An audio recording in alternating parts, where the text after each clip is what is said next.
All right. Hello and welcome to Tina and Karen Do the Tube. I am Karen. This is Tina. Tina is in studio today, or by studio I mean my dining room. Yeah, I guess it technically is your dining room. We're working on a permanent setup. So how you doing, Tina? Well, Happy New Year, by the way. Happy New Year to you too, Karen. It's so when you're listening to this, if you are, you're spending your New Year's terribly. You're gonna be listening to this on New Year's Day, but we're recording this on New Year's Eve, and it's about 2 hours away from New Year's, so we're trying to kill some time. And we thought it's gonna be a great time to discuss the year that was, the worst year since 536 AD. What happened in 536? Nothing good. We can look that up. Like, actually, it is. What? That's the Dark Ages, right? Not a whole lot happened. The Dark Ages happened. I think there was a cloud that basically put them in winter for 10 years, like Game of Thrones. We were just watching. 536. Europe was basically a lot of monks, I think. 536. Yep. 2018 medieval scholar Michael McCormick nominated 536 as the worst year to be alive, because of the extreme weather events probably caused by a volcanic eruption earlier in the year, causing the average temperatures in Europe and China to decline and resulting in crop failures and famine for well over a year. Oh, damn. Oh, yeah. And this was time also... to be alive. I also think this has something to do with the beginnings of the Black Plague in Europe. No. No, it was that later? happened like 1400s? 1500s? I thought it was like something like 11 to 1300s. Before Christopher Columbus, right? Definitely. Okay.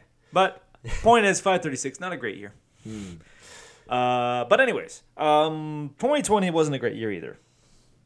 Like as a people, you know, for Team Humanity, I don't think it was that great. Team Martin, it was pretty good. Okay. So let's before we get into the whole broader society, let's talk about our own personal years, because I'm sure we had personal achievements. So the first question I was going to ask you is, how was your year? What was the best thing that happened to you over the course of the last year? Best thing that happened, I guess it was all the time off kind of in the middle of the year to kind of see what I can make of it. Usually I don't get that much time off, so. Yeah, Tina's a busy guy. This is why there was that period about a month ago where trying to get a podcast up a week was almost impossible. So, oh yeah, thank you for your schedule is far more flexible now. We're gonna be able to do these more regularly. Oh hell yeah! Awesome. We're gonna get great guests. We're gonna get a Bigfoot investigator on. We're gonna get like that's the goal. That's my goal. That's the resolution. I want to get more interesting guests. I really do. I mean, anyone has a story to tell, and there are weird, bizarre people out there. Not that we're gonna call you weird and bizarre on the air, just that if you have a weird, bizarre story to tell, I want to hear it. Speaking of which, speaking of weird and bizarre, do you think we can get Jeremy on, homie? I think so, yeah. Is he up for it? I wasn't able to talk to him on Christmas because he was wasted by the time I got there. That guy, he was gone in the morning. He's a lightweight. I mean, his brother, a good friend of both of ours, he's kind of a lightweight too, in a different way, though. In a different way. They're two different types of drunks. He ended up staying up the latest, though. Good for him. I know. I recall a party back when we were in our youth. Sounds so ancient right now. And then he had the reputation for being the drunk dialer. Oh. He was a drunk texter, too. If he got drunk, he needed to text everyone he knew. Is that something you just go through? Do people grow out of that, right? I still sometimes do it. Really? I've made some I've sent some texts out, messages on Messenger that I later regret. But not... There's a difference between drunk texting and drunk dialing. Oh, I've never drunked out. Oh, okay. I don't think so. I mean, you'd have to ask my wife. Maybe I drunked out her once. I almost want to say drunk texting is worse, though. It's permanent. There's a written log of your drunken behavior. You get to see it, and it's like, oh god, I said that. I don't know why Fiverr was up there. So Tina, so you had a period off in the middle of the year, and what did you use that time to sort of do? That was to meet my goals. It was to do 200 push-ups, one-armed pull-up, and to finish one video game, and to read one book throughout the pandy. Okay, so the question now on everyone's mind, what was your video game and what was your book? My video game was Planescape Torment. Never heard of it. Old RPG. Planescape Torment? Yeah. You'll appreciate this. Speaking of old... Oh, no, that was loud. Sorry. Speaking of old RPGs, I'm replaying Pokemon. That's how I spent my Christmas break. The first one? Yes, absolutely. Ooh, I've replayed that a few times. What's the point of playing any other one? I'm a Gen Xer, Gen 1, and everything after that is just garbage. I think the storyline in Planescape is really kind of the draw. It was like one of the first RPGs to really kind of feature a really good story. Do you think that Japanese RPGs typically focus more on the story than American RPGs? This wasn't Japanese, though. It wasn't. The whole premise is kind of revolves around the question, what changes the nature of a man? Ooh, interesting. So this game is from 1999. Mm-hmm. It's got a wicked cover. That's pretty badass, really. Kind of a metal, Yeah. called the Nameless one. This looks pretty cool. I want to get this for myself. Is it on Steam? Yeah, Awesome. You can download it on Steam. Out of curiosity, do you have a Steam account? I do. I'm going to add you because we should be gaming together sometimes. Okay. It'd be fun. I mean, I have a lot of gaming buddies. People on Steam. You what? I didn't know you could add people on You don't have any friends on Steam? No. What? One of the... My reason why to finish a game was my goal was because I haven't finished the game in like years. Yeah, I still haven't finished a game in years. I play Madden most of the time. It's a waste of my fucking time. But it's fun. It gets me through the days. I played a lot of Madden this last year. Okay, so we talked about some things that went well for you this year. What was a personal challenge that you had to overcome, or maybe you didn't overcome it? Maybe what was an obstacle for you this year? Well, trying to get the 200 push-ups and 1 iron pull-up. Did you achieve those? No. I stopped working out in September because I got busy and was getting like headaches, I think, from all the wildfires or something, the smoke in the air. Oh, how were you outside a lot? I was doing a lot of hiking. Oh, man. During that time, really? Right before then. Oh, well, before then it wouldn't matter so much. I remember like one of the worst days of the wildfires. Okay, so we're talking about one of the major shit things that happened this year. Was one of many. Was the West Coast wildfires all over the place. I do remember there was a Saturday we ran a bunch of errands, and by midday I was really starting to feel headaches. And then from that point on, me and Mary concluded that we're just like, we're not going to go outside much until this is past. Yeah, and it took longer than I would have wanted. It took almost like 2 weeks, didn't it? It was a long time. September is like the last month of true summer. Yeah. And it's a bum rush to get all your outdoorsy stuff, It didn't feel like it, though. And, like, I recall, like, my wife, who was new to this sort of climate, asking me questions about, like, is this fog? Because she never experienced fog where she's from. That's not, yeah. And I said, no, this is not fog. This is smoke. Doesn't the Amazon regularly, like, the Amazon usually has a bunch of fires, too? Well, she's not from southern Venezuela. She's from the beaches in Venezuela. And do they have wildfires? I'm sure they have wildfires, just nothing like this wildfire, I hope. Because this wildfire was fucking ridiculous. Yeah. It was like the worst one I've ever imagined. Fortunately, it seems like the norm, but it's only one of several bad things we could talk about this year. But there was some wildfires about 3 or 4 years ago that were pretty bad, but this definitely trumped it. This was definitely worse, if I remember. Yeah. I think the hardest thing personally, though, if we don't want to get out of like physical challenges, okay. probably just trying to figure out what to do with like the business in the middle of the year when everything was like shut down. How'd you guys manage?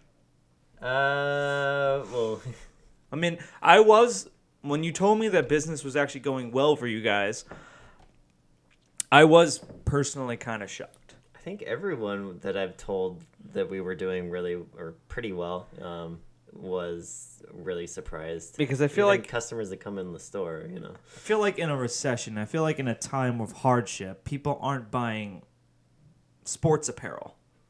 That's like, it's not a high priority. Especially when there wasn't the biggest sports thing that happened the first few months of the shutdown was probably the Jordan doc. The what?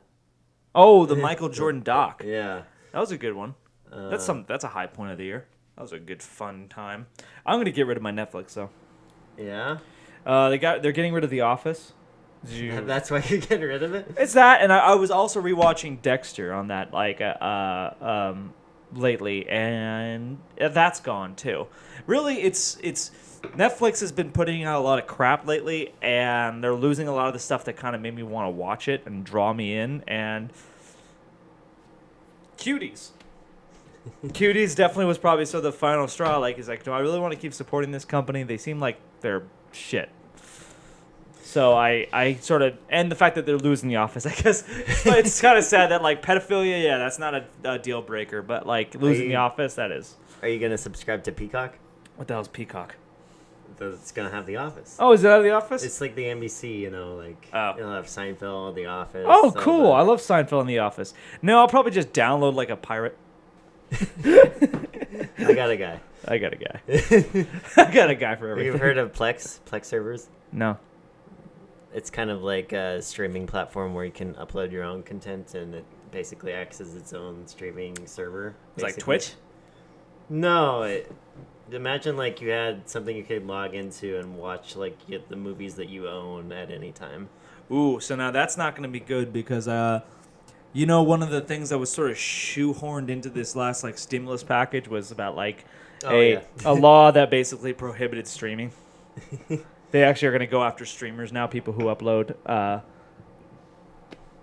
guess it was always a crime, but I think why the point weren't was they going after him before? I don't know, but now they have the full backing of the government behind them now. I don't know. It seemed like low-level crime to me. What do you think about like those Twitch people getting copyright strike because they're playing music in the background of their streams? It happens to me a lot. Us? Yeah, us. Well, no, we don't. Well, I mean, when you and I do the podcast, I don't put background track on it. But when I do my solo editorial videos, like whether I'm browsing 9gag or I have a story to talk about, I play background music. I gave you that site with all the. Yeah, I never opened it up. I like that coffee shop radio. I mean, like that's just cool stuff to listen to in the background. It's one of the reasons why I don't have a longer list, and I was showing you my 2020 playlist of my favorite songs. One of the reasons I didn't have a longer playlist is because most of the time when I was listening to music, I was just listening to like lo-fi hip hop. Just like you become a lo-fi guy. I like it. It's really kind of mellow. It makes me feel like relaxed and calm. Talking about that YouTube channel with that girl with the headphones on, just kind of. I'm sure that's one of them. There's so many different like, just radio channels and hour to 10-hour long compilations of music. But yeah, that kind of stuff. I like it. You should listen to my roommate's music. He makes lo-fi. That's actually how he makes money with music mostly, is through lo-fi tracks. Hold on. Which roommate are we talking about? Grayson. Okay, I don't know him. I haven't met him yet. No, because I was gonna say the roommate we had on the show definitely wasn't making lo-fi. Oh no, his stuff was some pretty hardcore. Um, He had something of an interesting year, didn't he? Yeah, we'll save that for a later episode. Sure, of course. But back to the 2020, the year that was 2020. We talked a bit about your business. So did you ever answer the question like how'd you guys manage? I'm sorry. Yeah, that was the hardest part. It was like because we sell stuff online we're not supposed to sell online, and then just kind of like because it was all online business, and online sales pretty much doubled for us this year, and we had the most money we ever made as a company last year, and now we pretty much almost met that this year without any retail in the store, 90% down in retail. Mm-hmm. So it's just buying a lot of sales stuff because a lot of people were just trying to dump product and just throwing it up online, and that has its kind of growing pains because we pretty much doubled or almost even tripled our online catalog of products. And just getting that stuff up and going sell a lot on Amazon, and that was another one of the more interesting interviews we had for this year. We actually had a tax accountant from Amazon who chooses to remain anonymous. I don't know if we actually called him by his name. Jolene, yes. But yeah, we had him on, so I mean, like, that was a bit of a battle. Mm. And a bigger battle than you might have known, because he and I ended up arguing for about 2 weeks. Yeah. And it got really frustrating. Have you talked with him since? A couple times, but it gets sort of annoying. No, I'm not gonna say I don't like talking to him, and I'll gladly talk to him whenever. But it's sometimes when you sort of like set a subject in stone, like, hey, we established this, we don't need to bring this back up, and then like a week or two later goes by, and it gets brought back up, and I'm like, Jesus, man, like nothing's changed. So that was a bit frustrating. I'm being very vague on purpose. Would you include that in your list of some of the harder things this year? Oh no, there's way worse stuff than that. But I'm not gonna say personal ones. I'm not gonna say talking to a friend about some difficult subjects is hard. I'll gladly talk to anyone about anything. What can be difficult sometimes is when you talk to someone who is very shut off and is not very receptive to what you're saying and seems to not hear you. That could be frustrating. Yeah, you brought that up in one of your solo podcasts the other day. You were kind of like, I can't really talk to anyone or have an honest conversation with people.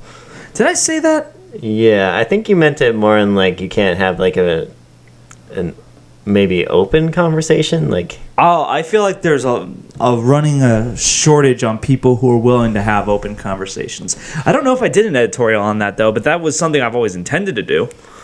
Do you feel that 2020 has become harder to communicate with people? Especially when it's mostly done, via, cell phone or online or.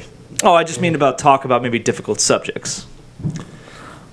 Not me personally. Like, I guess I live in a very enclosed network of people where they all kind of agree on the same sort of things. Right. See, it's okay. Maybe not you. Oh, for me, it's difficult because every single one of my friends is a Democrat. Every single one. I'm probably the only conservative friend any of my friends have. And it becomes difficult. I honestly have told so many people my life would be so much easier if I just voted for Biden. Because everyone hates me now. I heard this great quote the other day. I guess it's by William Blake. I forget how it goes exactly, but it's something like opposition is the best friendship or something like that. Opposition is the best friendship. Larry Bird and Magic Johnson. Frenemies. Frenemies. Well, I've always thought that I'd rather befriend someone who disagrees with me because the people who agree with me bore me. I already know how they think. I have nothing to gain from talking to them. I want to know how other people think. Imagine being like, Kanye West, where everyone's kind of just... oh my God. Everyone near him kind of probably agrees with him a lot, but... They sort of have to. He's a bit of an egomaniac. Like, did you watch his podcast with Joe Rogan? I did watch the whole thing. He's a bit of a he's out there. No one didn't already know that about Kanye. He's been up in the public eye for a long time, and we know he's always been a bit of an outlier. He doesn't want to fit in with the norm, and he absolutely doesn't. But there's something to him, and I think Joe Rogan put it best. He's not crazy. His mind just works differently than everyone else, and he can go 5 directions when most people will go 1 direction. And so that in that sense, like you have a hard time pegging him down. So makes him sound like he's rambling, but he has a coherent thought process. He's not rambling. Yeah, I mean, if you actually listen to him, you can kind of hear it play out. But and he's very devoutly Christian. I didn't know that about him. I'm not that surprised. I see. Jamie, that was a big. I'm hoping a firework. It is Tacoma. It could have been a gunshot. Oh God. Okay, but I feel like a lot of the best musicians always kind of go through like a spiritual phase. Thinking Bob Dylan. I think a lot of musicians are spiritual. You kind of have to be, right? I think if you're not spiritual, what kind of music are you making? Like that involves like the spirit. Well, I mean, I don't know which musician said this, but there was someone who said along the lines like when they're Maybe writing. that's why I hate lo-fi. I don't feel like very spiritual. I don't feel spiritual either. It just makes me feel calm. But I think I don't know which musician said this, but something about like a musician is sometimes they're discovering the words as they're writing them down. They're not coming from their mind, and that's why they sort of feel a connection to a spirit. They are a muse. They are just a medium, a channel by which something greater is using them to produce the music. And that is pretty powerful and kind of gives me hope and curiosity. Yeah. Because I have a lot of arguments, believe it or not, I have more arguments about religion than I do about politics. Who are you arguing with about religion? I got friends, just like all my friends are Democrats, most of my friends are atheists. Mm-hmm. So I have a lot of disagreements. And they're not anger. I never get angry. Sometimes I get a little, like, once again, frustrated because I feel like we're engaging, and then they're not listening, and they cheap shot some sort of straw man, and that wasn't what I was talking about. Okay. Do you feel like how often do you have a disagreement with a friend? About anything important. Politics, religion, philosophy, life philosophy, morality, anything like that. Sometimes I question one of my roommate's life decisions. Hold that thought, because I need another beer. How about you? Sure, yeah. All right, cool. The Tina and Karen podcast will be back after these short messages. Tina, say some stuff. Fuck it. Blue Chew! You had erectile dysfunction in God your life. damn it. This is the thing for you. Jesus Christ. This is our practice for ads whenever they make them. You chew it. Oh my God. And you wait a little bit, and suddenly what didn't work works again. Thank you.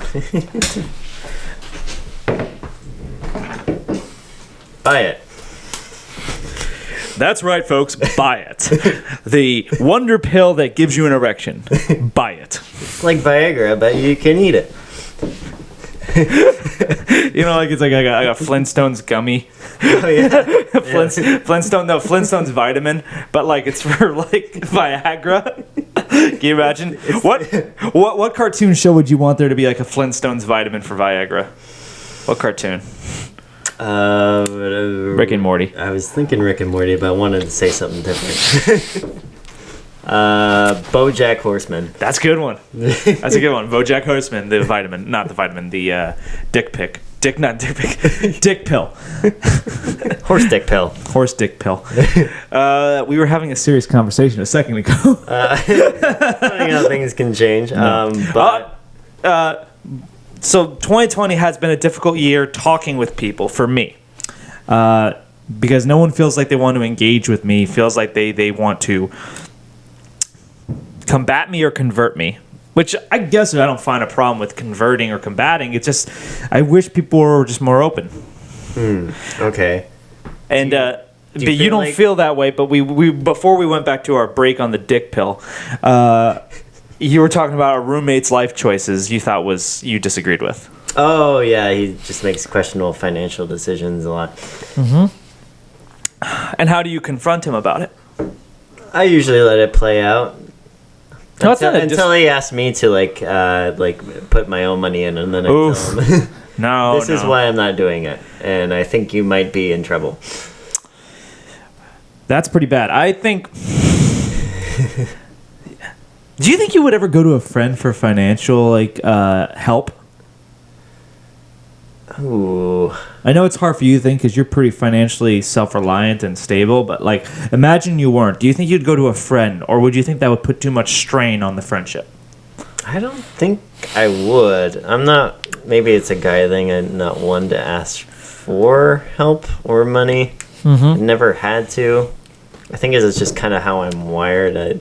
Even like at my probably like least financially stable situation, I was still kind of making ends meet. But that was the period between the but was that before you worked at the job you're at now, right after Tides, the tavern?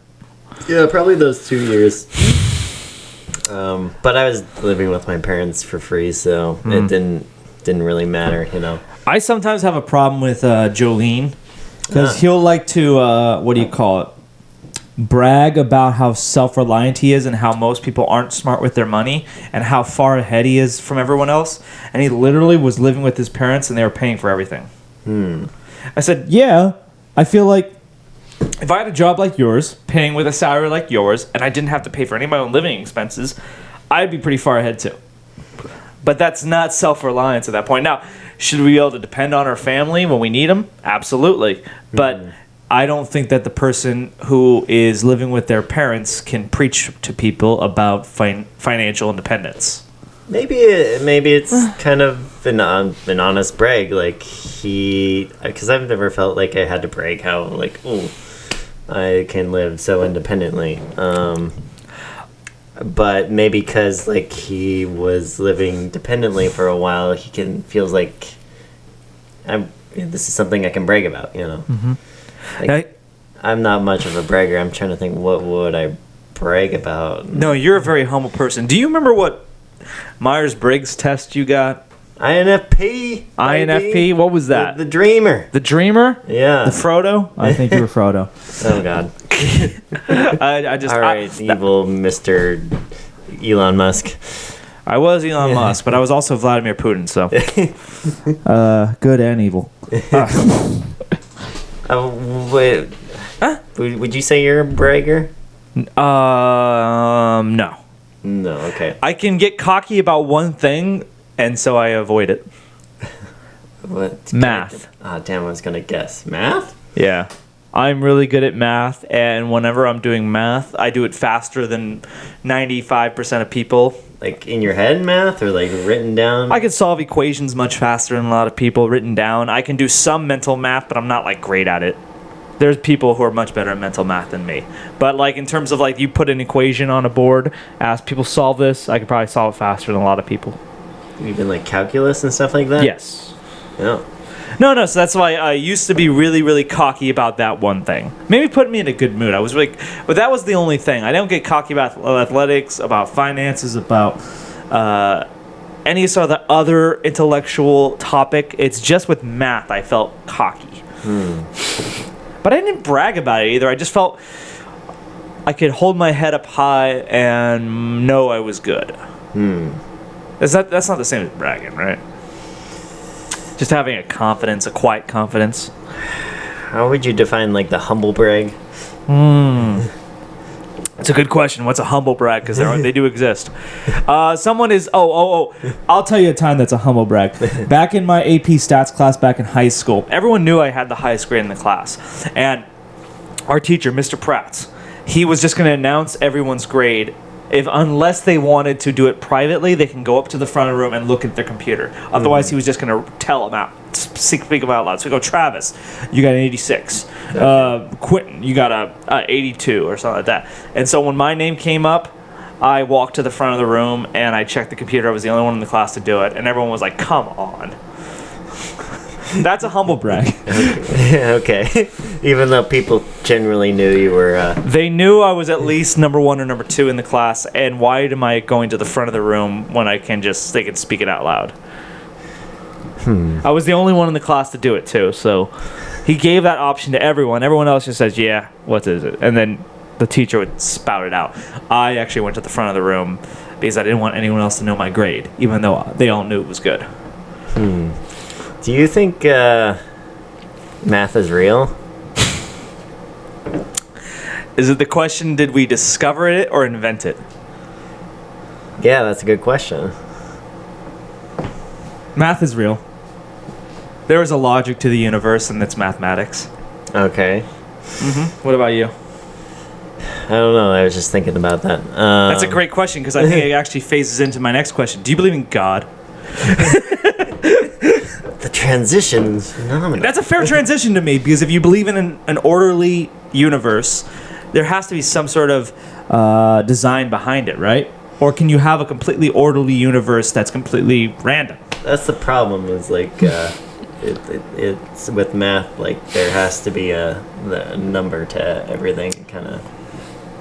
has to justify itself, right? Does everything have to justify? There's nothing. Is there some intrinsic value to things? Like 2 + 2 can't equal 3. It has to always equal 4. Right.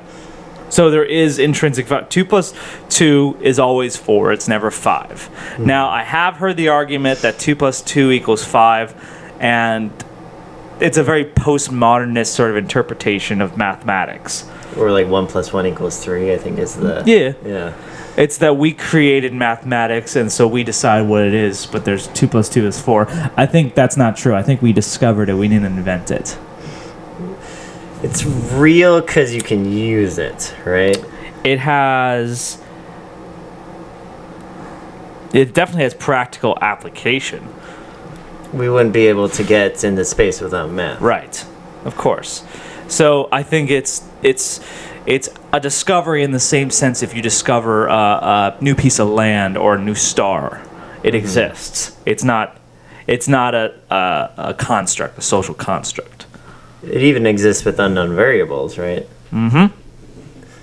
Interesting. This is a good question, though, because I think a lot of people would actually argue this nowadays, especially. Mm-hmm. Because to the social constructionist and the postmodernist, everything is a power game. Yeah. Math is what we say it is, not what it is. The objectivist worldview, or the modernist worldview, would be that it's a discovery, and it exists, whether we choose to believe it or not. Mm-hmm.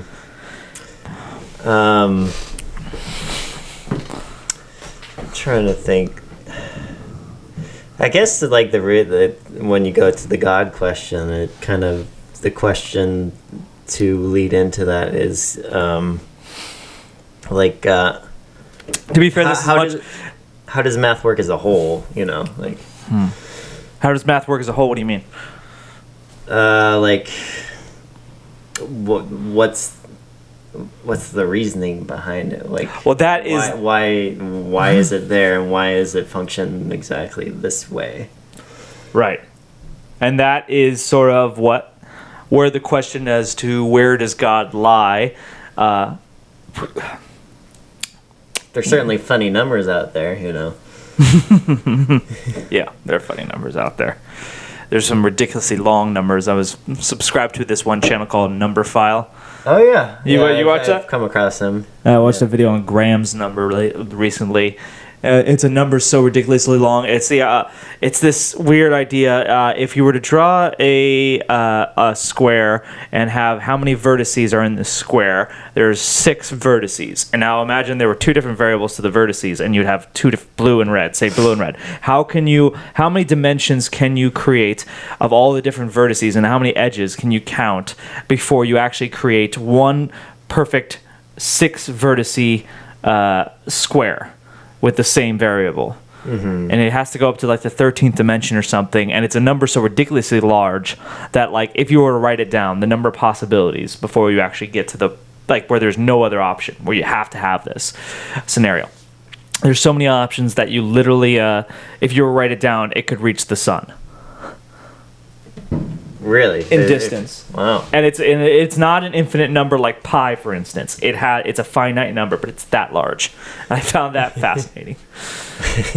Is it the largest number they can get by, like, I don't know. Is it the largest known number? No, there's no largest known number. Like, there's a number out there. There's always a higher number, but like, does it exist? And there's, also fictional numbers, or what, square root of -1? That's imaginary numbers. Yeah. Okay, we went a little off track because we were talking about 2020, and now we're talking about God and imaginary numbers. Not that I'm not enjoying the conversation, I am. But, like, I wanted to maybe swing us back on track a bit. We didn't really even do a year in review. We just maybe talked about a few things. Is there anything particular you want to talk about from 2020 before we can move on? Because I have other topics I want to talk about. 2020. I'll say this. Personally, for me, it's been a great year. Got married. That's a great year. I've enjoyed a lot of personal development this year. We've been able to do this podcast more, which is actually great. Because of the pandy. Yeah. Well, for me, it's not the pandemic because I'd always have time off. Oh, well, for me then, for sure. Yes. So there's a lot of good things in this year. Larger, societally, socially, or whatever. Not so good, obviously. So much wrong with this year. But I try not to think about that too much because if I think about it too much, I become more pessimistic, and I don't like to be. I just think back. I had a story I wanted to talk to you about. So. Oh yeah. Oh, 2 questions actually. Before we end up on moving on to the other thing I wanted to talk about. Quick question: should the United States divorce? Can thruples divorce? I mean, Thruples? Oh, you're talking about like a 3-couple polyamory thing? I don't know. I'm saying okay, let me tell you what I was thinking, and it's broad, so let's talk about this. There definitely seems to be a lot of shit on the horizon. 2021. Not a Civil War talk, yeah. Civil War, right? Should we be able to peacefully divorce without having to go to war with one another? And here's my logic to this. So, the United States is a very unique country. We're a large population that's very diverse, geographically large. So there's only 3 countries larger than us geographically, like land area. Canada, China, and Russia. But if you look at Russia and Canada, the entire population is usually confined to one area of the countries. Where I had the population of Canada. Like, look at this. Oh yeah, they say like 90% of the population lives within 100 miles of the border. Exactly, and Russia is very much concentrated in the west too. And China, well, China and Russia are also kind of unique in the sense that they're very autocratic run and they can just force their will upon people. Canada and the United States, we're free democracies. We don't have that option. So people are going to believe what they believe, and they're going to do what they wish to do. Yeah, a province can leave Canada just by voting itself out. Yeah. So the thing I was thinking about most recently is, could a country of this size that is this culturally diverse really, really work, honestly? I mean, they say China's pretty diverse, but yeah, Southern China and Han China and Western China. The Han Chinese basically rule everyone. Yeah. Well, that's not the same thing as like being diverse. That's like, well, yeah, I guess it is diverse, but in a free country, can you have this diverse a population? Is there too much freedom? No, I think the freedom's the good thing. I'm for the freedom. I don't want to be more like China. I'm saying though that like when you have a country that is this diverse and you have freedom, can you actually maintain it? To go back to earlier, the book I decided to start reading, which is only like a week ago, but you fit it in. Yeah. I'm nowhere near finished, but it's called the Founders Coup. The Founders Coup. Yeah, and it's considered one of the preeminent books about like the beginning of the country as like a whole. And interesting. Founding fathers, and it's also sourced with like some of the most primary and secondary sources that I guess a book or a historical book could have. And the premise the author or I guess the narrative he's trying to tell is that the founding fathers got together to create, originally there's the Articles of Confederation, but they got together to create, the Constitution because they felt that there was too much democracy between the 13 colonies, and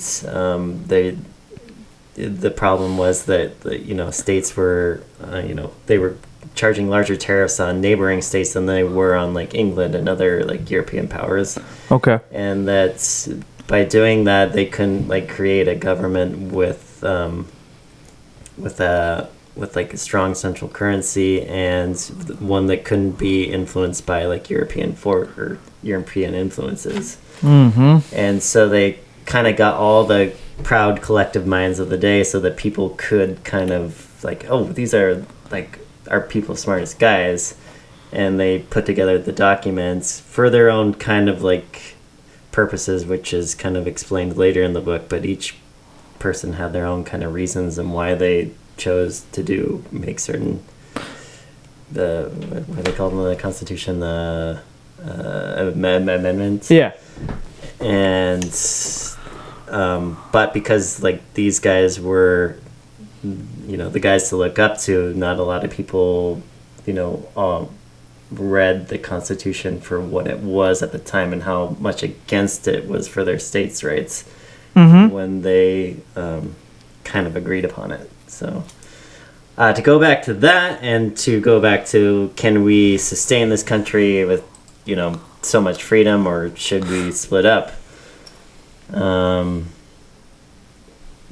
I just kind of wonder, like, if we did split up, how would the rest of the world react? Like, certainly, the US dollar is kind of what influences the monetary system in the world, right? Mm-hmm.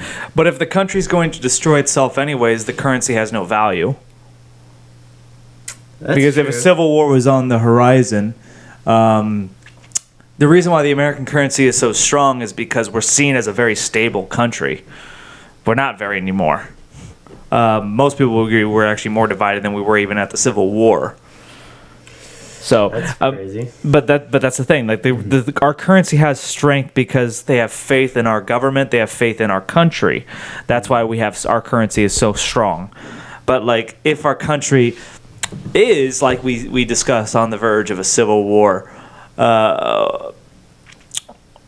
would it still be a strong currency? Or because there's definitely an argument that the United States needs to be a global power, because I've always heard the argument. I hate the idea of the United States being a global power. I'm very much non-interventionalist and isolationist even. Mm-hmm. But the argument is, well, if the United States isn't, then China or Russia or someone is, and you wouldn't want them in charge.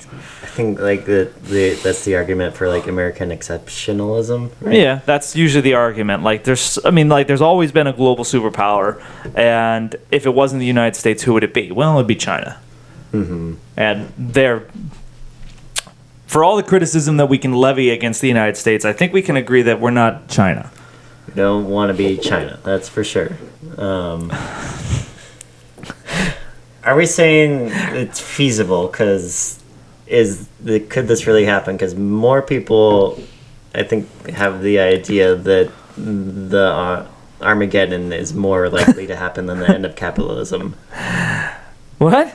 Wait, what? Say what? Do you think it's more likely that we could have an Armageddon where it's just the end of all state in the world? Is that more likely than capitalism will end by itself? I don't want either of those things. What it's more likely? End of capitalism, easily. You think before an Armageddon? Of course. Before like a comet? Before the end of the world, before humanity becomes extinct, that we can't come up with a different economic system. I mean, I don't understand though, because like it seems like capitalism is the best economic system the world has ever created. Like, what would be better? That's for our listeners to. Well, I mean, let's brainstorm here. How are we going to form this new? Because. Okay. Let's talk about this, because.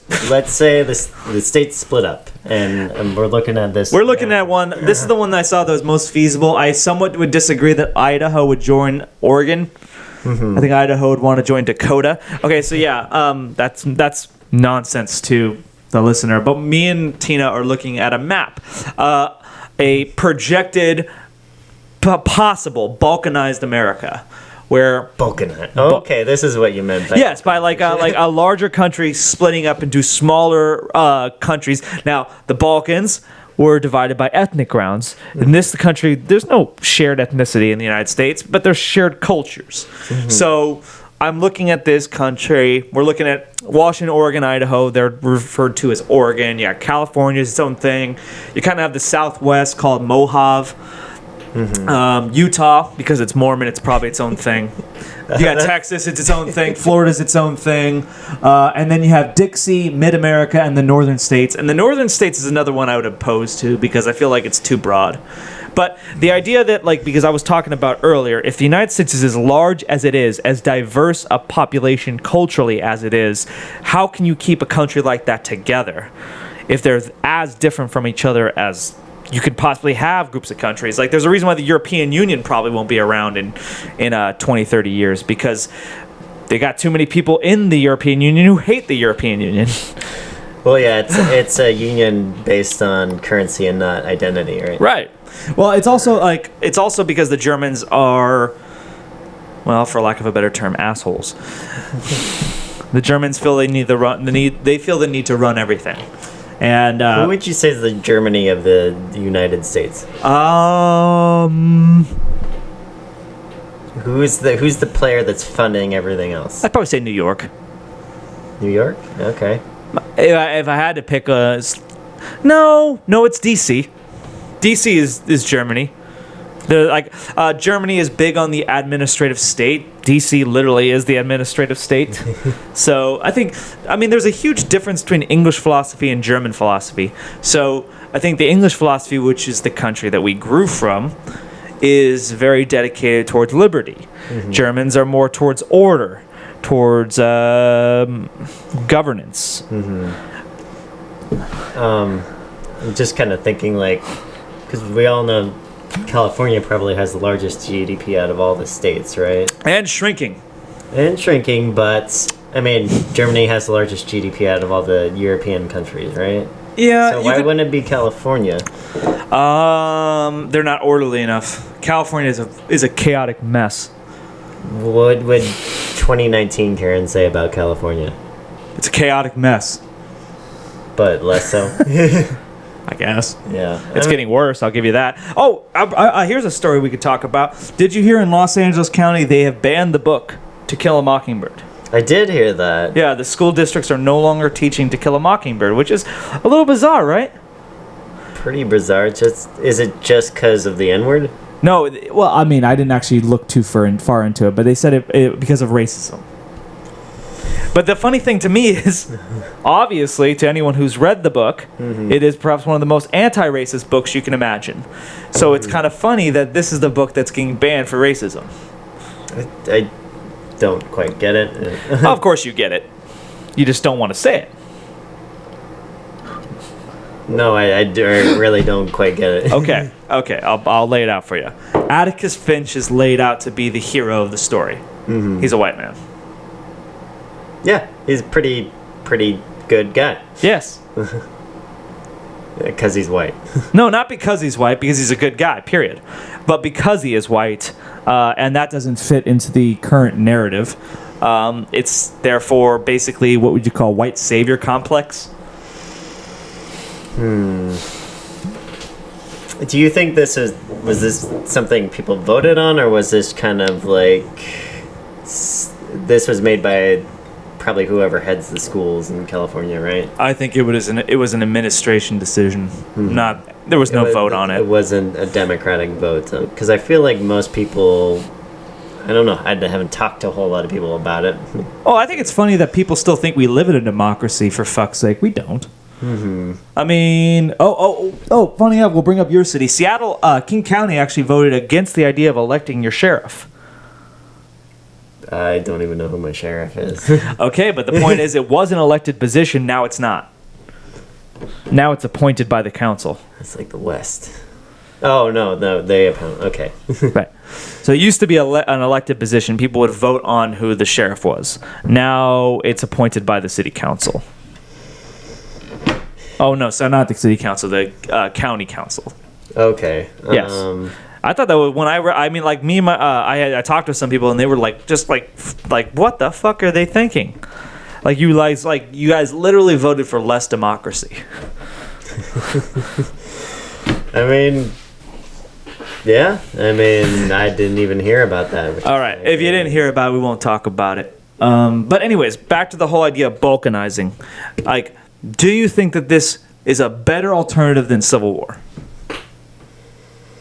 People will get along better, maybe. I think there would be a lot more getting along. Or is this like a confederacy? I don't think so. For the record, I don't think the northern states is right. I would say that the Midwest has a lot more different than the Northeast. I would actually divide like the Midwest and the Northeast. But would this act as like still like a union? Like No. That's the problem because like Dakotans, I'm pointing at the map, don't want to be ruled by California. California doesn't want to be ruled by Mid-America. Mid-America doesn't want to be ruled by Texas. Texas doesn't want to be ruled by the North. This would be independent countries. Mm-hmm.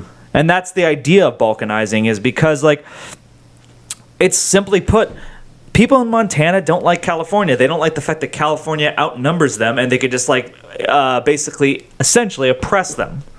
Like, we don't want to live like Californians. We want to live like Montanans. Mm-hmm. But California has the political will because they have the population. They can just outvote us. I mean, I'm just trying to think, like, if people really... Because there's still a lot of U.S. pride, even amongst everyone in here. I disagree. But Utah. Okay. Utah should be its own thing. You think there's a lot of U.S. pride? I think so. I mean, that's why some people don't watch NFL games still, is because they're disrespecting their flag. It's not because they want to, like, secede from, you know. But that's the thing, is that is such a widely common thing, though. Is it? Like, the only states I hear that, like, have really tried to, like, even put a measure of voting on seceding are Texas and California. Oh, but not secession. I just mean, like just the fact that, like, protesting the flag and protesting America is so popular nowadays that it's actually endorsed by all the major corporations, by the NFL, by everyone. Mm-hmm. That, like, the people who actually do love the country don't like it, and they're just basically tuning it out. Protesting is one of the most American things. But it's very funny to say the thing I hate most is my freedom. People are ironic. People are stupid. You know, yeah, probably the majority of all of us. No, I've always said, like, I'll always defend someone's right to burn the flag, but it's a pretty dumb thing to do. No, it's an incredibly dumb thing to do, and no one thought it through. It's like, you want to... the very funny thing is, it's easy to be a communist in a free country. It's really hard to be free in a communist country. Yeah. I'm just trying to think. I think people would be happier if this happened. We'd be able to. They would feel like they're more represented by what they believe in. Mm-hmm. The downside would be America would not be a stronger world presence. It's kind of like, I mean, I'm sure some Americans would be happy with not being so embarrassed by their country. So. I think a lot of the embarrassment is based on the fact that we're so divided. Like, other countries can get stuff done because they have a shared culture and a shared heritage and shared bond. Americans don't feel that anymore. We don't really have that shared culture anymore. Like, you could not find there's probably more in common with Hungary and Germany than there would be Kansas and California. I also pointed at Nebraska. Yeah, that technically is. Yeah, it's more Nebraska, but yeah, it is Nebraska. I don't know if we're that divided. Huh. I think, like, didn't like 17 states sign like a lawsuit that they wanted to sue the other states for their election handling. Lawsuits between states. You know, yeah, like Texas headed the lawsuit, and like 17 or 20 other states basically. Yeah, we want in on that. Let's sue all the other states. You tell me that's not divided? Like, they're literally suing each other for their own laws. California passes a law. Texas doesn't like that law. Texas sues California. Mm-hmm. Is that the people, or is that just government kind of? It's an elected government. It is. It's a representative government. Do officials always represent their people in the best way? No, we live in Washington. We know that better than anyone. Okay. Okay. Boom! Ainsley taking a shot. I'm just trying to, if you were to go from person to person, do you think the majority of people would be, so against the idea of, America as it is right now? As it is right now, I think. Do you think they would see themselves so much different from another average American, or any other American? Where am I drawing the two people from? Because I say this, just from the people I talk to in Tacoma, they do not see themselves anything like Seattle, and that's inside the same state, let alone two different parts of the country, like Kansas and California. Mm-hmm. I mean, Cougs fans like to make fun of Husky fans and vice versa. But I think we all get together and we share that saying we all like football. Yeah, and do you think the Americans share that same sort of, I don't know, collective misery? Or well, I mean, there's certain cultural elements that are supposed to be uniting. Unfortunately, football was one of those, and now it's not so much because it has been politicized. Mm-hmm. That was my big contention with the politicization of the NFL, is because there are very few things that really unite this big, broad, diverse group of the country. Football was one of them. And then you made football entirely political and said, if you don't agree with us, then we don't want you. Literally, you had a lot of football players and organizations telling fans that, well, goodbye, we don't want you. This is what I'm talking about. That's the division. There is a lot of people out there that I remember thinking back at the beginning of the year. I was thinking to myself, God, I love football, but at the same time, why are they going to make me choose between loving my country or loving my football team? Because if I had to choose, I'm choosing my country, but at the same time, I want to watch football. I eventually just caved and realized, fuck them. I'll watch football. But I think a lot of people were kind of questioning that because that was the stance the NFL took. Mm-hmm. They were going to take a political stance that alienated half the country, and they said, if you don't agree with us, then we don't want you. I mean, I'm just kind of I'm just really trying to, I guess I really don't feel people are as divided as they might be told they are or think they are. I had a friend who said that if you were sorry. Going back to earlier in discussion, I feel like I don't disagree with a lot of the people around me. So maybe I'm in a bubble, but that's fair. I had a friend who literally said that if you have friends who voted for Trump, you need to unfriend them. I mean, that's pretty divided. I wouldn't say I haven't heard that from people that I know. Yeah, I mean, wouldn't you call that division? That's division. I do. I mean, I had this. I had this funny encounter. I just wanted a story that came in the store, and he was talking about football, and he was really concerned about the business. So I was kind of listening to him, and I kept telling him, "We're fine. Don't worry about us. We're doing well." And he's like, I really, I hope you guys are doing good. It sounds like you're doing good. And then I tell him, well, maybe might have games by fall next year, and he's like, oh yeah, well maybe we could, and then he turns to his left, turns to his right, he's looking around to see if there's anyone else in the store nearby. It's maybe if we had some different people making decisions, we would have games earlier or something like that. Games earlier? Or, sooner than fall next year, which I think most people would think is kind of when we might see people attending larger events. Oh, so this guy was afraid if he spoke against the lockdowns, someone might say something. Kind of, and just kind of that. I really took notice. It's the first time I seen anyone kind of try to self-censor themselves. Oh, it happens, man. And that was actually Orwell's biggest fear, was that it wasn't government censoring people, it was people self-censoring themselves. Oh yeah, when they've been able to actually turn people against each other, like we actually like have like politicians encouraging people to rat out their neighbors. And then the governor of Vermont actually, like, he says he was going to question all the students when they come back to school to ask about their parents' like habits during the holidays. Did your parents gather? I don't like that.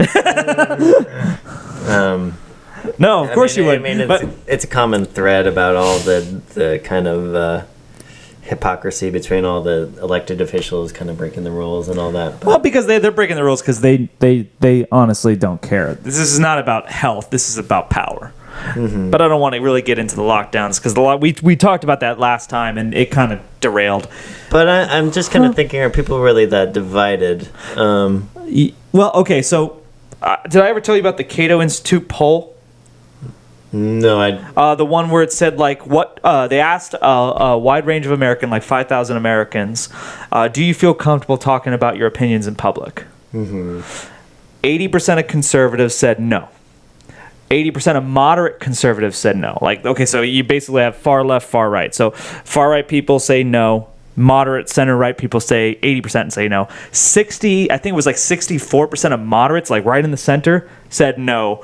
54% of center left people said no, and like 46 or 45% of far left people said no, yes, or something. No. So essentially, what I'm saying is, of every major political identity on the spectrum, the only group of people who say they feel comfortable discussing their opinions in public is far left people. I think you did tell me that actually earlier in the year. I just forgotten about it. Right, but that when I heard that study, I thought like, well, yeah, that basically says it. Is like they control everything, and they're very quick to try to ruin someone's life if they disagree. I actually had a whole 4-hour class that told me that my heritage is evil, and I had to sit there and listen to it and just say no. Well, at least you can, openly disagree with it. No, I didn't say it openly. Fuck no, I don't want to lose my job. I mean, are we? I mean, is that true division though? Yeah, I would say like if you say that you're proud of your like American heritage, then like then you should. The division that you can't say that you disagree. Yeah, that's division. That's basically saying like if we disagree, I can't say my opinion. That means that's how divided we. Do you not see that as division? If one person, let's. I don't think you're like far left. I think you're left, which is cool. Sure. But I don't think you're far left. Let's say you can say your opinion in public and I can't. Mm-hmm. You don't think that's division? Now, if you and I both can say our opinions in public and we just disagree and we hash it out, that's not division. But let's say you can speak your mind and I can't. Well, even the roles reversed. Let's say I could speak my mind in public, but you had to keep silent. Would you say we're divided? I'd say I guess that's true. We're divided on opinion, but are we divided as like... do you not like feel like a fellowship or brothership with other U.S. citizens, I guess? I feel a fellowship and a brotherhood with fellow patriots. Okay, but someone who happened to be born here, if they hate the country and wanted to destroy the country, I don't feel like a brotherhood with that person. Why would I? Do you think they're saying that ironically or satirically sometimes? Like a lot of people say they're going to move from America and then they don't. No, they'd rather just Trump destroy was elected, it. They said they're going to move and they didn't. No, they'd rather just burn it down. Or try to change it, I guess, but... By burning it down. I don't mean to throw that at you, but you lived in Seattle. Seattle was a laughingstock to the whole country for a long time because of the Chaz. You guys literally had a big part of your city, like, basically secede from the country. I feel like a lot of people didn't even people heard about it. No one actually went to it. Yeah. People went to it, but, enough. I think the majority of people kind of just were supportive of it. Surprised it was even going on. But supportive of it. I think so, yeah. Yeah, that's mean that they were supporting a group of people basically seceding from the country. I guess that is a type of division, yeah.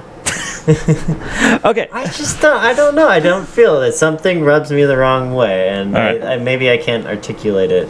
That's okay. I mean, we can move on. There was actually a more interesting story I wanted to get into anyways. The Balkanization thing I did want to discuss with someone because I thought this country's far too big and far too diverse to just stay together. It just can't because there's no other country this size that's this diverse. There is one argument I would say that still keeps us together, and that the land in the U.S. is some of the best land in the world. Beautiful country. I mean, economically, it has the largest navigable river system as a country in the entire world. But that's not going to keep a whole country together. That's trade. That's good. But you can trade with a separate country. It's done in Europe all the time. I mean, When we talk about country, we talk about self-determination. We talk about a group of people who say we want to basically vote and live by the ways we want to live. You can trade with anyone. I'm for free trade. And I don't think that many people are against it, really. I mean, Trump supporters are for a large part because, ironically, Trump is pro-worker and he's Republican because he was a Democrat for most of his life. But part of kind of what brings countries naturally together in the way they're shaped, though, is through geography, right? I would say more language shapes cultures and in countries. True, yeah, but sometimes Well, it's all found around waterways. That's true. That's where the hub of civilization always is. Mm-hmm. But you divide based on different languages, typically. Yeah, you could say that. I mean, but even then, languages change a lot over time, and maybe earlier on in history when the threat of war was kind of an every other decade sort of thing, Mm-hmm. Those changed, but do you think that people want to be in control of their own fate, or do they want to obfuscate that that responsibility towards maybe, let's say, a higher governor? So, I guess, maybe rephrase that. Do people want to determine their own life, whether it's good or bad, or do they want, let me say, a grand overseer who will make sure that they have a decent life? I think out of convenience, a lot of people would rather have someone take up the responsibility, but I would say the majority of people probably would, yeah. See, I think that too. I think Christopher Hitchens wrote that he said deep down everyone wants to be a slave.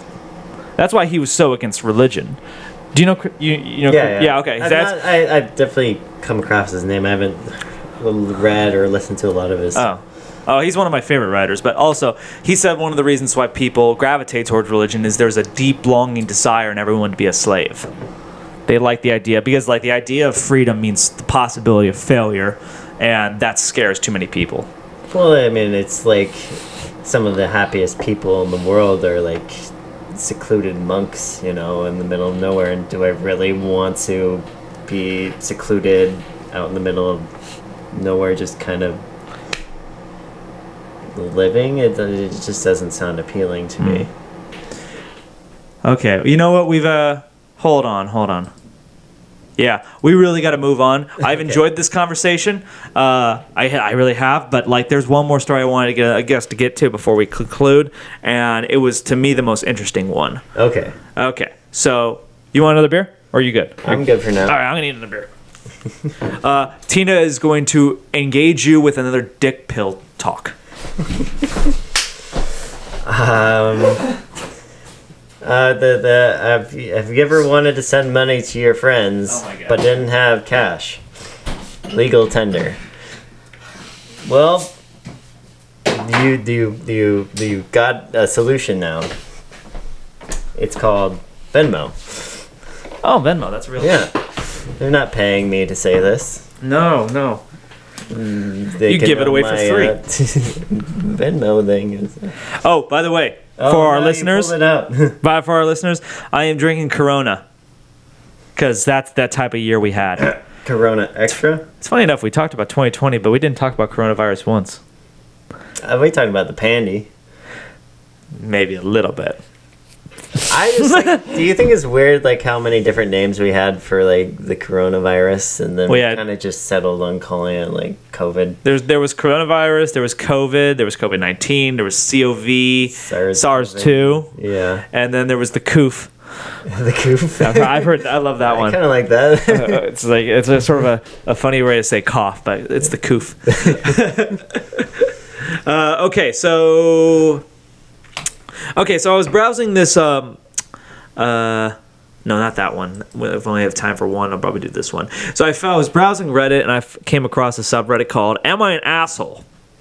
Oh no, am I the asshole? People on this subreddit basically tell life stories that's actually happened to them, and they try to ask the general audience, like, am I wrong for thinking I was in the right?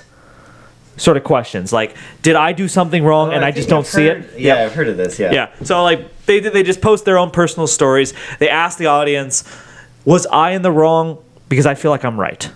Sort of thing. So am I the asshole? So from this one, am I the asshole for being mad with my boyfriend who bought an OnlyFans girl a Christmas present and not me? That's the headline. For am I the asshole for being mad with my boyfriend for buying an OnlyFans girl a Christmas present and not me? Okay, well, we're gonna read the whole thing, but like that headline kind of grips you, right? Yeah. Okay, so just let me hear the context. We're gonna give you the context. Just for the record, though, OnlyFans is it's called. It's kind of the newest app I've heard the most about this year. Yeah, it's been really popular, and we're going to talk about that more. But essentially, it's a social network of porn. Kind of. It brings it's a paywall for anyone to post content. It's more on the individual. I think that the thing with the OnlyFans was that it was originally started as like kind of a Patreon. Okay, yeah, it's essentially Patreon for lewd, But it was started only as a competitor to Patreon, but for whatever reason became a porn site. Like, because that's almost exclusively what people post is naked pictures and stuff like that, and then videos and whatever. Why did Patreon never become like a lewd thing? There's that sort of general theory about the internet, or not the internet, about technology, is that like the porn industry drives to the future of technology. That's why we have VHS instead of Betamax. Well, a lot of new technology is driven by illegal acts, right? Well, no, but specifically the story about VHS and Betamax is that Betamax was the superior technology by a lot of metrics, but the porn industry, VHS lobbied the porn industry to exclusively release their material on VHS, and thus history is made. We have VCRs, not Betamax. It's crazy, right? I don't know if I heard that story. It's fascinating. Oh shit! Uh-oh. This is one of the problems with these long necks on these bottles. You got to be really careful with like pounding them. Oh shit! Like it's all head now. Okay, so the story behind this. I, a female, 26, and my boyfriend, a male, 27, have been together for several years. We moved in together this year, and with furnishing the place, me struggling with debt, and just how hard 2020 has been, we agreed that we would not do presents this year. All right. We are both originally from out of state, so we were just planning a quiet Christmas together, staying isolated and inside. For context, my boyfriend subscribes to multiple OnlyFans accounts. All right. Red flag right there, but we're going to keep going. And I'm aware of this. He was spending approximately $450 a month on subscriptions. Jesus, fuck. That's pretty shocking, right? There they go, like $450 a month. Is this the type of guy that has a Pornhub account? Wait, who doesn't have a Pornhub account? Not me. This is an awkward. This is an awkward moment. I heard that. This is a very awkward moment for me. What the fuck did you do to me? I mean, I don't talk about it with everyone, but I don't have one. I brag about it. I post about it. This is your brag. I share. I share. Why is there a share button on Pornhub? Is there? I haven't even noticed. Even more awkward moment for me now. Thank you very much. All right. Anyway, so $450 a month on OnlyFans subscriptions. Oh my God. But he has cut back after I spoke to him about just how financially alarming his behavior was. He finds the women on this site help with his anxiety, and he doesn't have any other financially draining habits. He sees nothing wrong with this activity. Okay, so I'm going to stop right there just because there's something to digest in that. So he's spending $450 a month on OnlyFans subscriptions. This was financially alarming to her. And it says that he has no other financially draining habits, so it doesn't seem to be financially alarming to him. Of course. I mean, he's helping them out. Well, no, not even that, but like, I mean, if he's not going in debt because of this, then it's not financially alarming, right? I mean, $450 a month, like, he's spending 2/3 of his upcoming stimulus check on other people. He's a capitalist. Oh yeah, actually that was a critique I had, and we're going to talk about that. Okay. But I just want to continue the story. So fast forward to this week. He received a postcard in the mail. It was one with text on the back with "You Jingle My Bells" cartoon on the front. It was from one of the women on OnlyFans he subscribes to. The note was thanking him for a generous gift and contained his legal name and our address. I was concerned because, one, he is giving out his and our personal information to someone who is effectively a stranger on the internet, and two, and for the record, this is why number one doesn't matter to her, because it's literally just one sentence and the second one is a fucking like paragraph. He got her a Christmas gift, but not for me, his actual girlfriend. While I have come to terms with his use of his service, this has really upset me because for the first time, these women he subscribes to have broken the third wall and entered my reality. When I confronted him about giving our address, he said that the postcard he received was a prize for exceeding a certain gift value threshold, so he wanted to ensure he got it. When I asked how much he paid, $1,000, I was upset about this. But it's his money and his life. However, today when we woke up this morning, I gave him the card and I had gotten him and made him his favorite breakfast. He thanked me but reminded me that we agreed not to give presents this year. Oh, he didn't even get me a card. I don't know what happened, but something inside me snapped. $1,000 for another woman, but not even $2 card for me. I lost at him and stormed out. He keeps ringing and texting me, but I just can't face him. I'm just so embarrassed, but I have this voice in the back of my head reminding me that technically he didn't do anything wrong, as we had an agreement separate to his OnlyFans activity. So am I the asshole for being upset about this? I think most people would agree that she's not, but... Oh, there's a but. Yeah, there is a but. What kind of relationship is this that she knows that he's paying these women for this content and with this much money? This, actually, you hit the nail on the head. This relationship is purely transactional. Yeah, it's about... She got jealous when other women were getting... Well, that's normal. That's what a normal couple happens. But, like, the idea that, like, we had an agreement. Like, it's, like, almost like they signed a contract. Like, okay. It feels that way, right? Like, he can do with his money what he wants. Even if it's spending the money on other girls to give him, like, attention. I think the more surprising thing is, like, if these people were married, I'd be a lot more shocked. But... I'm shocked. Okay. I'm going to give a rundown. Here's what the guy did wrong. And here's what the girl did wrong. She did some stuff wrong, too. The guy spent $450 a month on OnlyFans. He's not even trying to hide it. He's a simp. We talked about this last time. Simping. The simping, yeah. Simping is moral cowardice. It's provider fetish. He has to... feel like he's wanted by these girls online. He literally has his own girl, literally, right here in front of him, who should want him, right? But he's got to pay to be wanted by these other... What? Does a simp, though, have to be single? Like, can a simp be a guy in a Oh no. say a relationship of this type? This type. Yeah. Can he still be called a simp though? I mean, I think that's one step above a simp. I think it's worse than a simp It's worse. How so? because he has a girl. Now, when I think of the simps, I think of really like kind of lonely guys who want to feel female attention and feel like they're wanted themselves. I don't think it's good what they do, but I can understand it, right? Mm-hmm. They're just paying for a little attention, a little contact, a little female attention. This guy has a female. He has a woman. Mm-hmm. Why is he going to OnlyFans to sort of get... He gave $1,000 to a girl just to get a Christmas card that says, "You jingle my bells." That's a lot of money. It's a lot of fucking money, man. I know a lot of other women that would gladly accept far less than that for a picture like that. Do you know who Belle Delphine is? I was going to bring her up.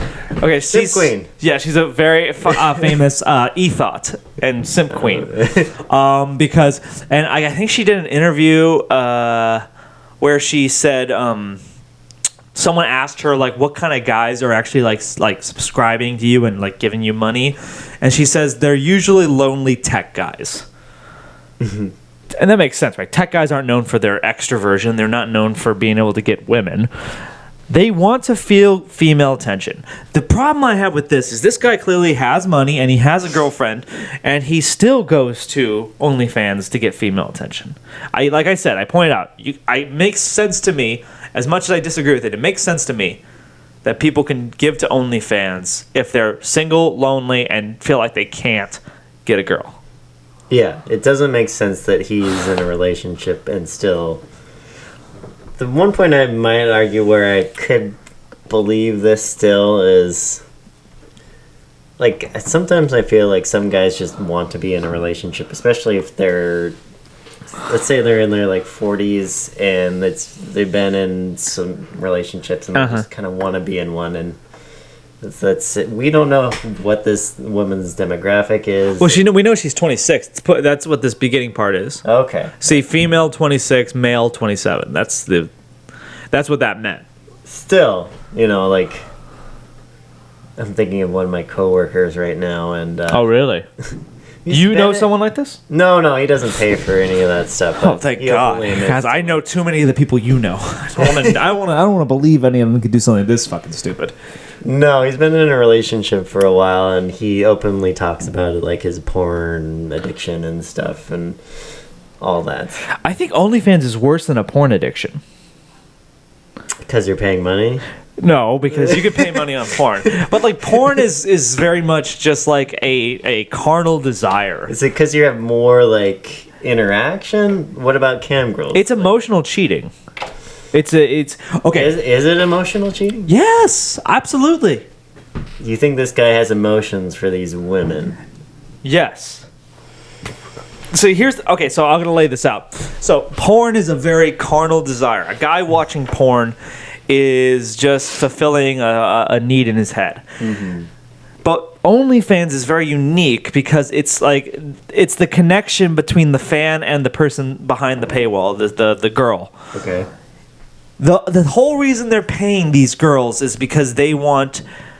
I think what I've seen in the past is like they actually send personalized messages to them. They want to feel like there's a connection between them, and like Belle Delphine did this. I actually saw some of the text she sent to a guy. A guy broke up with his girlfriend because she was texting him stuff like, it's like, oh, if only you didn't have a girlfriend, I totally want you.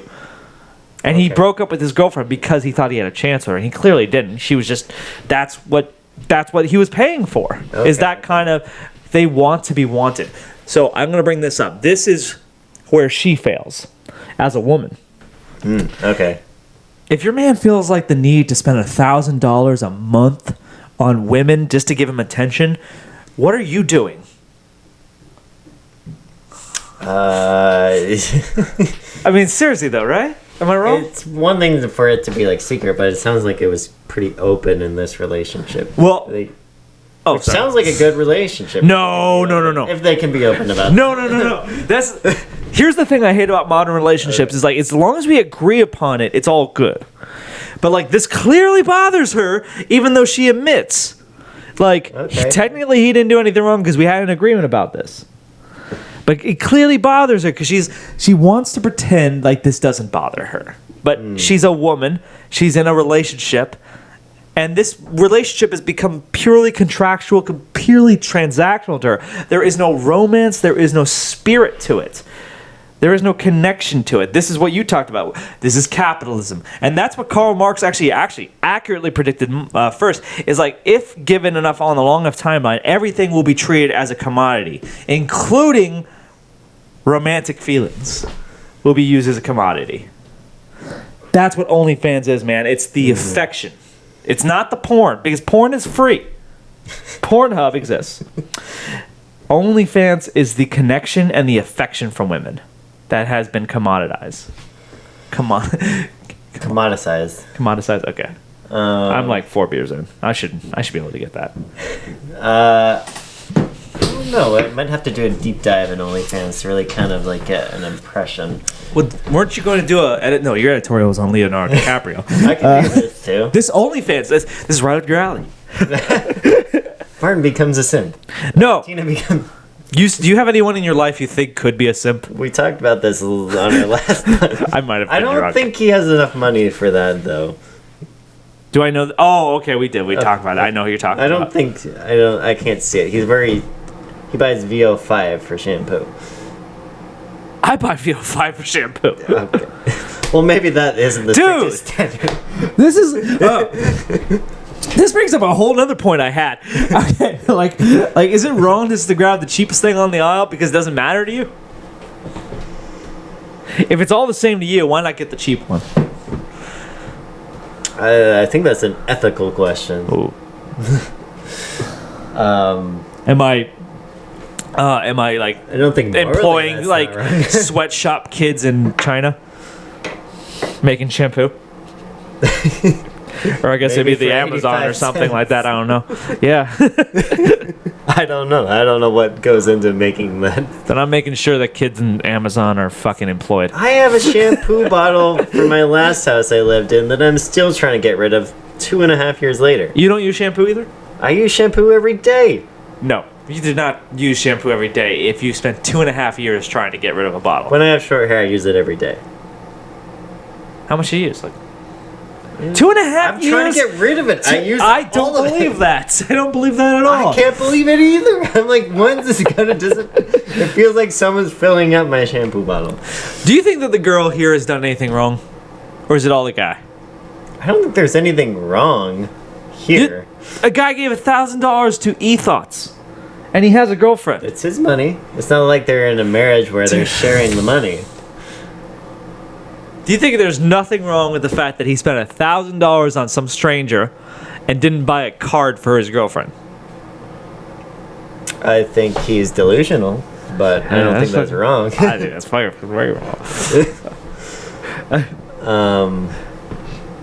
I just... It's... I can get it, like... I've definitely been on the side where you probably feel more attracted to one person than they are to you. And it sounds like she may have been more attracted to him than he was to her. But then he's also having that reverse thing with the women he's paying. I feel like if he's not that attracted to her, why not just break up? Some people just want companionship, I think. Clearly, he's paying $1,000 a month for companionship online. That's what OnlyFans is. I want to make that distinction. If nothing else is taken away from this, from anyone who's listening to this podcast, porn exists online for free. No one is paying OnlyFans for the porn. They're paying OnlyFans for the connection they want to feel. I don't know. I don't know that much about OnlyFans other than people pay to use it to get exclusive content, which I feel like people would do just to steal those images and put them on Pornhub or some other site. No. Pornhub took those down. Any non-legitimate uploader is being like stripped from their site. Any unverified user. Yeah, that's not. Yeah, exactly. So because you can't do that, that's illegal. right? You can't post pictures of people without their consent. You can do it anonymously. It's called the dark web. Ooh. Like what? That should be the next topic of our podcast, the dark web, because I've seen some shit on the dark web and I want to do it. Oh god. No, it's really fucking dark shit. I mean, well, to go back. The world's a dark place, man. No, I saw. But, I don't even want to get into it. It's not funny at all. It's fucking sick. Did I tell you 2020 was the first time I actually saw something where I was actually gagged? Like I went. No, what'd you? This only happened like 2 or 3 weeks ago, so I don't know if we talked about it. I don't think we talked about it, but I didn't think I was the type of person to have like kind of like what you'd call like a weak stomach like that. I wouldn't say it's weak because I thought what I was looking at was awful. Well, you actually repulsed I felt like I had to throw up. Like wow. I've definitely gagged before on something I've smelled or seen. No, I don't know as they see it. Usually it's a smell. I've never had that with a smell. I've had like I've had like like that, but not like where my body like took control and was like. Do you want to share it on the air, or are you gonna tell me after? I can tell you on the air. Let's hear it.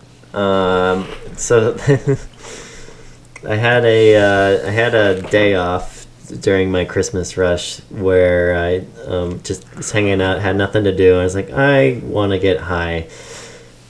So I took an edible in the middle of the day. Usually, if I do, I take it at night just to sleep. But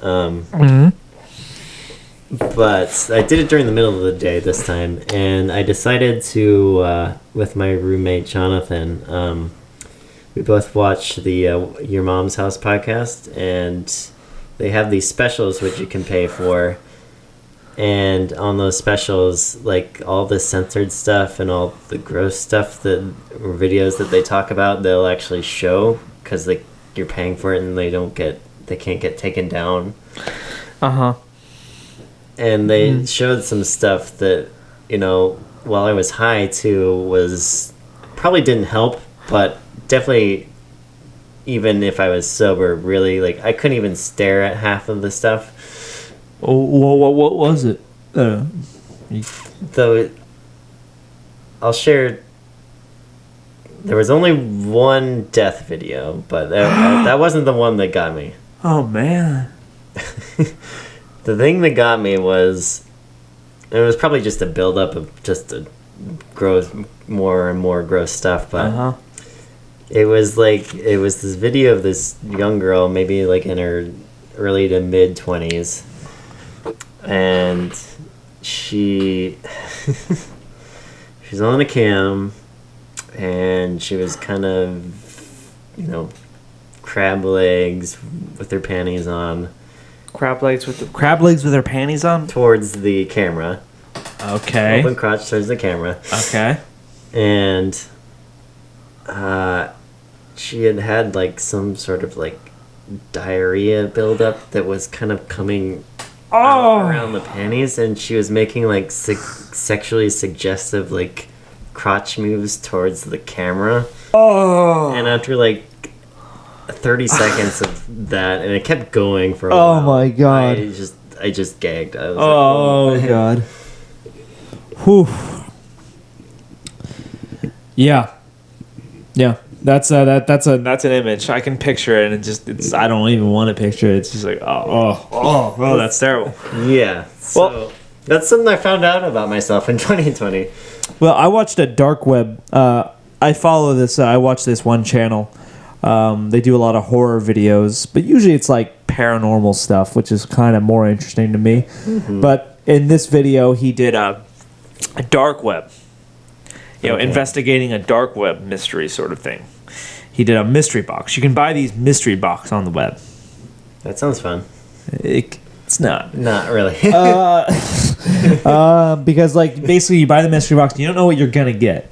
And what he got was a bunch of different items that, if you piece it all together, it makes it very clear it's a kidnapped kid.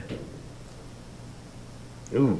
And then there's like there was a flash drive with GPS coordinates. So they actually fucking investigated. Yeah, they found the trailer like a trailer in Mississippi, I think it was, and it was just all run down and terrible. Just looked god awful. And they found VHS tapes inside the trailer. They went back. They watched the VHS tapes. In one of the VHS tapes, it's clearly a guy burying something. Yeah. And the other one, they didn't show the whole video. The guy said, this is the reason why we're not going to do a dark web ever again because of this, what we saw in this video. And, like, I had to turn it off. They said we didn't finish it, but he just played a little bit of it. And it was a little girl tied up and screaming. It's really fucking awful. Really awful. Like, that's not, like, I like horror. I do. But, like, I like paranormal stuff, like real-world horror where there's, like, child abductions and, oh my God, kidnap murders. And that was just too much. I was like, oh, I felt sick to my stomach when I was watching that. You think it was made up? No, it didn't look made up. I mean, if it was made up, someone went through a lot of effort to make a joke. It could be more. People will do that. People will do that. I think the thing that the guy said was that, like, he did not show the whole dark web. He did not show the whole VHS tape with the girl because he said it's too disturbing. It would be taken down from YouTube. You can't do it.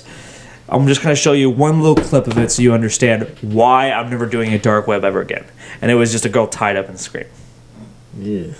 I know. Yeah, that is the... You know what? This is sort of a sad note to end our podcast on, especially for a 2020 review. You have anything positive to talk about? What do you hope for 2021?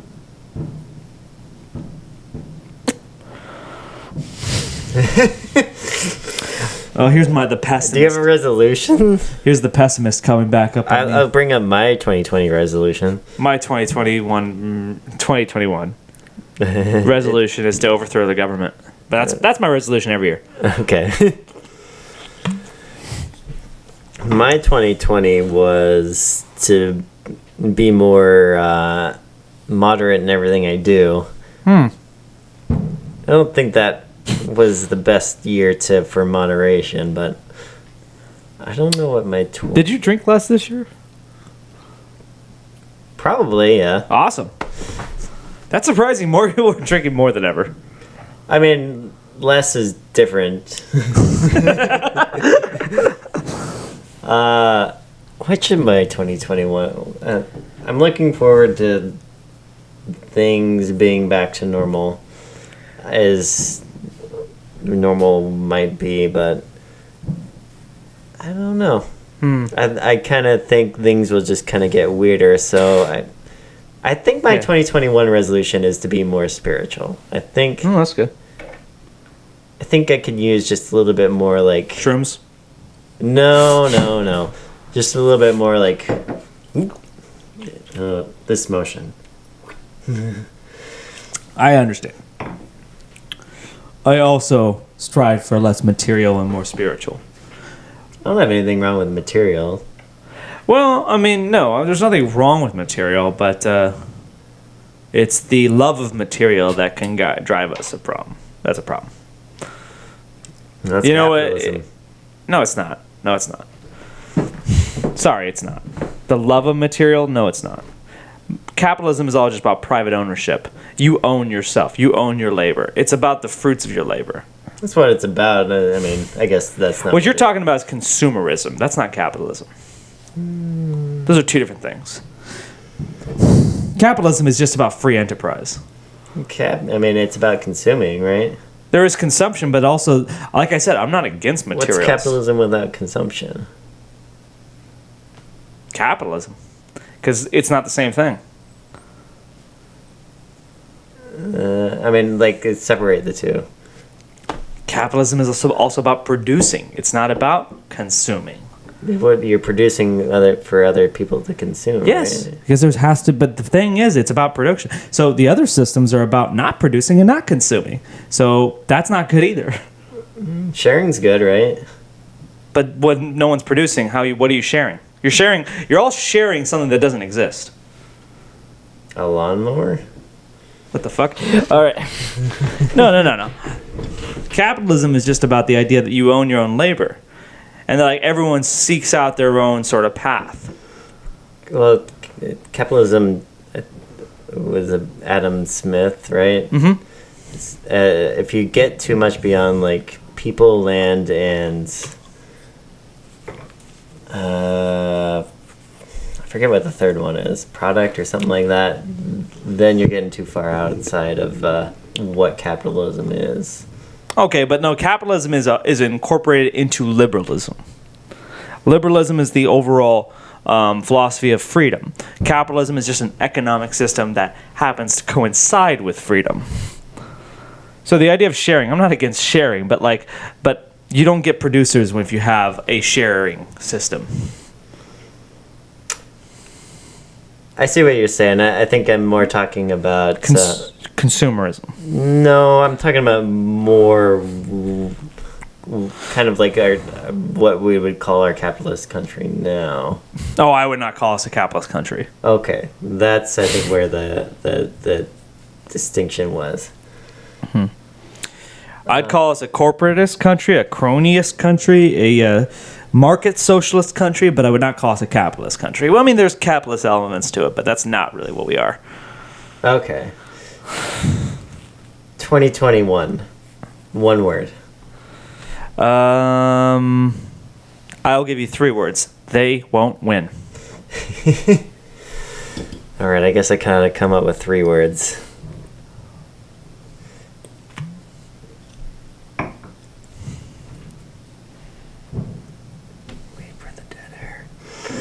There's not gonna be. They can't hear them. We better wrap this up because we're almost 15 minutes away from the new year. Shit. Yeah, no. We did good. We did good.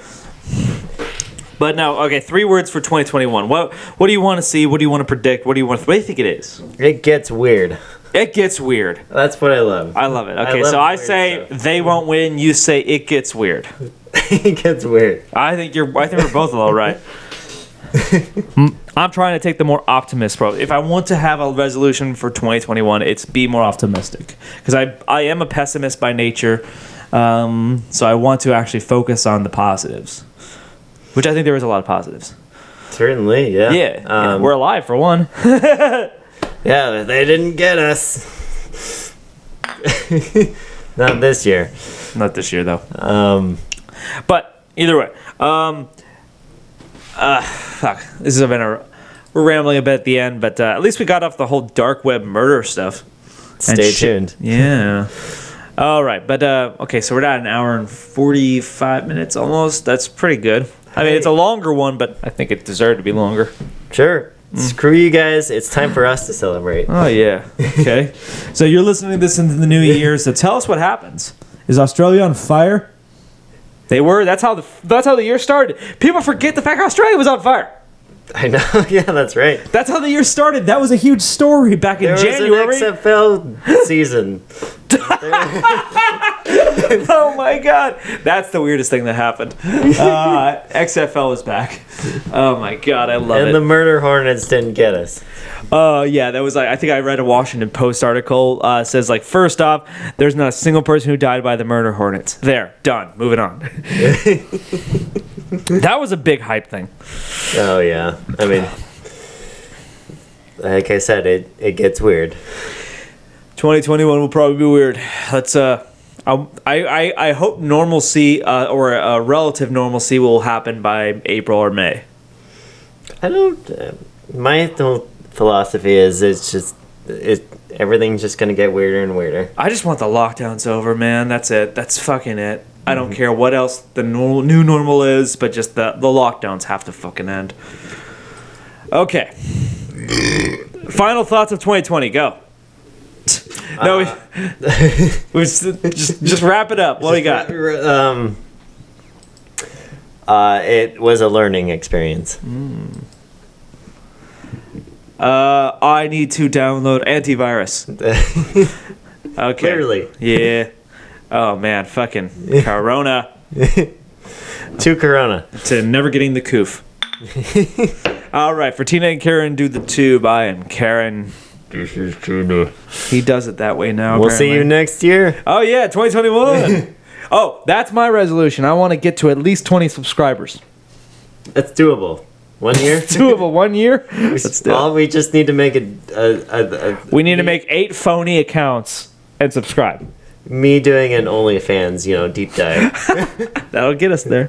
All right. So for Tina and Karen to the tube, adios. Stay safe. Stay hydrated, y'all. Boom.